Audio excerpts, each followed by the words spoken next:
Тэгэхээр одоо гадаадд сурч ажиллаж амьдарч байгаа монголчууд маань бол одоо энэ 0.05 газараа авах юм хүсэлт гаргах бол боломжтой юу?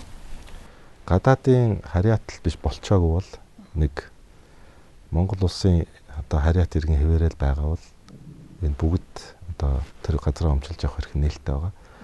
Гадаадд нэгэнт байгаад байгаа Монголдо байх болцоогүй хүмүүсийн хувьд бол энэ одоо Монголд байгаа өөрийн ойрын төрөл садны ах トゥ хүмүүстэй итгэмжлэл өгөөд өөрөөр хэл одоо өөрийнх нь нэрийн өмнөөс тухайн газар өмчтэй холбогдсон асуудлыг одоо хөөцөлдөх, бичиг баримтыг бүрдүүлэх, эргээд одоо холбогдох гэрчилгээ юмнуудыг гаргуулж авах тэр эрхийг шилжүүлсэн итгэмжлэл өгөөд тэгээд тэр итгэмжлийнхаа дагуу өөрөө газар өмчлөөд авах бүрэн болцоод.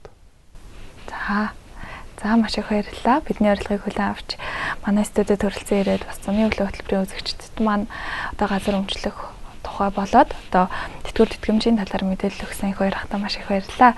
За зүгээр. За эрхэм үзэгчдээ зуны өглөө хөтөлбөрийн хүрээд өндөрлөж байна.